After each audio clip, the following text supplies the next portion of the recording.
So in today's video we're going to be working on this old model power steam locomotive. This is another one of the ones that M&M Rails wanted me to fix, and a lot of people, I don't know why, everybody just commented for me to fix a steam locomotive.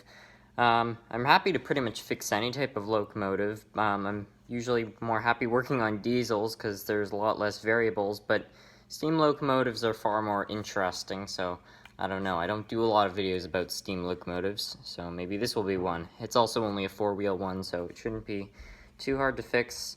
And it mainly, I remember when we tested all these, it had a transmission issue. You could hear the motor running, but the wheels weren't turning. And I think I know why that might be, which is that if you look at the wheels, they're really messed up. So I think we'll just give this locomotive a tiny test just to make sure the motor is in fact working, and then we'll take it apart and see if we can get all this weird stuff sorted out. I have no idea what would have caused this. I think the wheels are quartered right, which basically means I think they're 90% off from each other. It's some complicated process that I don't know very much about. But anyways, let's test it. So we've got her all set up on the track. And just a side note, doesn't my new grass look nice? This is the grass I bought in my other video, and I like it so much more than the previous grass. It's a lot better. Anyways, see if she...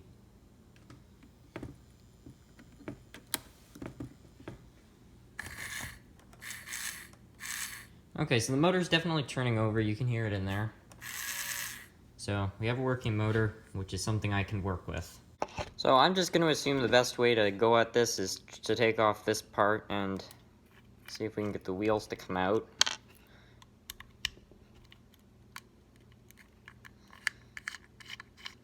The screw is probably quite long. Yep, they usually are because they connect the boiler to the wheels. And oh wow, okay, we're in. It's a much better motor than I would have expected for a model like this. I bet you, judging by the size, it's a 5-pole, so that's kind of impressive. I didn't get the result I wanted, though, which was I was hoping this piece would pop off. Okay, that's coming off, I guess. There we go. Okay, now we're in. Okay, there's a lot of grease. Something just fell out. I'll have to get that later. So there's our wheels. And, yeah, everything just looks a little off kilter. It appears to be the tires. So, on steam locomotives, there's a piece of metal. This is called the tire, and it wraps around this. Now, somebody put too much lubricant on this, and it clearly got in this area, but I've seen this happen before, and usually what you can do is if you just clean all the lubricants off, and you take something like a bit of crazy glue, and you fasten it on very, very carefully, you can usually fix this problem. We can see on the other side, it's the tire as well. And you can tell it's the tire because I can just pop them right off. So that may explain why the wheels are so kind of wobbly looking. And the gear's also slipping. So clearly somebody put some kind of lubricant in this thing that they really should not have.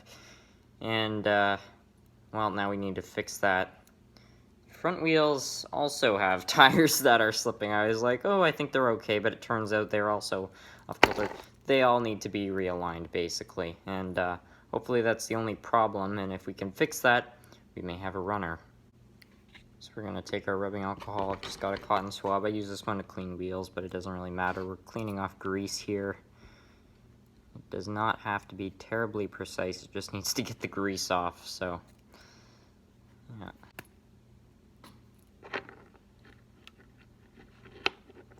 So I've got my crazy glue or super glue, CA, whatever you want to call it here. This part you have to be quick and accurate at the same time. So I'm just going to get a bit on. I need to quickly rub this around the wheel.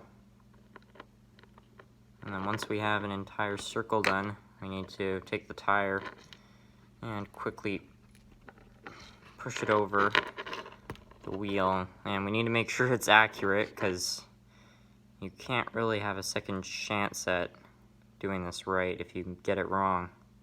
It doesn't have to be a perfect coating. I recommend not putting too much though, because if you put too much it could drip out, and you do not want this getting in your gears, because getting it out is about impossible. It's very, very tricky to do that, so yeah, I highly suggest you don't put a lot.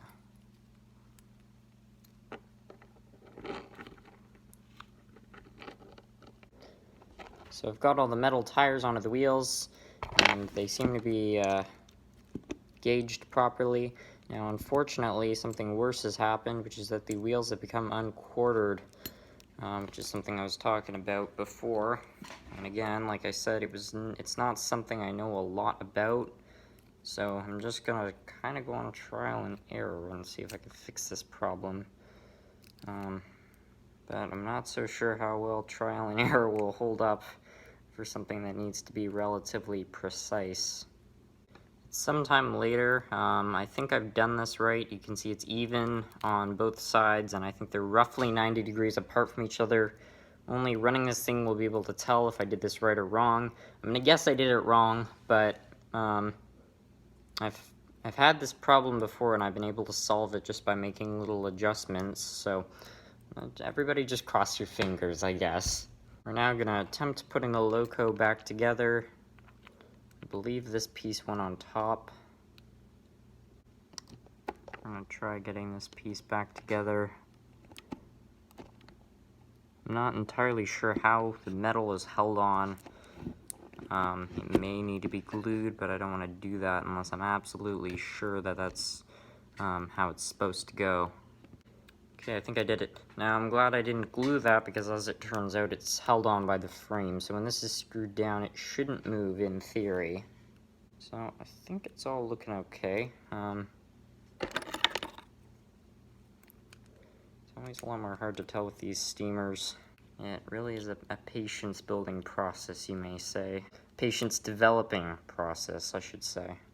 One thing, you'll see these two kind of pieces on the end, they slip into the frame, and this is used on many different makes of steam locomotives, so if ever you take yours apart, just keep that in mind.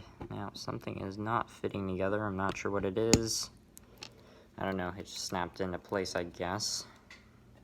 I think we have to put the shell on. I was going to try just running it without it, but I'm starting to realize I think it's actually a crucial part to the locomotive's design.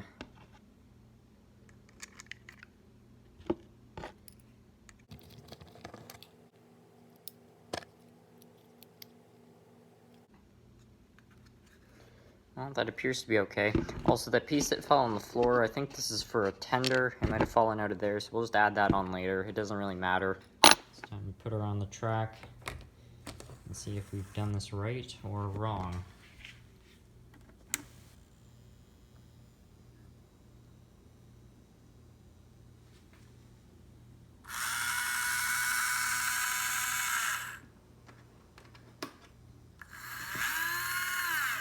Well, evidently I didn't secure that main, what would it be? Not the gear worm, the gear that the gear worm spins in. Evidently I didn't secure that down, but it's not working technically. So I suppose we have to open the locomotive back up again to check to see what is going on with that gear.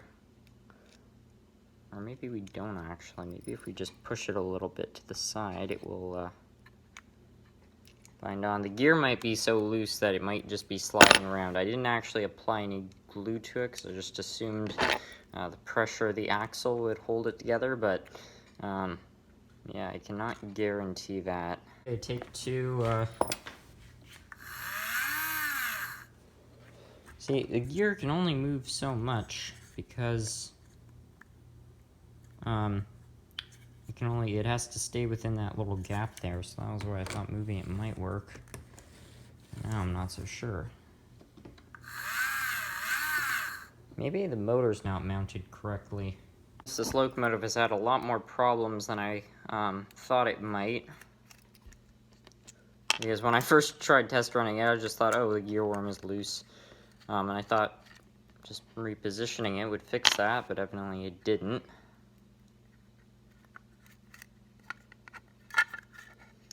And as we try to repair this thing, we're discovering what other issues it seems to have. Okay, after many, many minutes, probably a half hour of making little adjustments, would you look at that? Let's see if this thing will work on the layout now. Well, it just moved a tiny bit.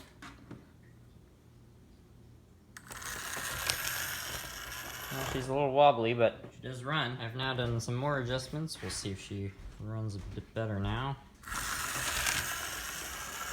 It's not wobbling itself off the track anymore, so that's a step in the right direction. And here the locomotive is after a wheel cleaning. Let's see if she runs a little better. Yeah, okay. Very nice. And after taking her apart one more time, you can see I got the coupling hook back on. So I believe that concludes our restoration of the steam locomotive. It was pretty complicated, but in the end we got her working, so I guess it was worth it.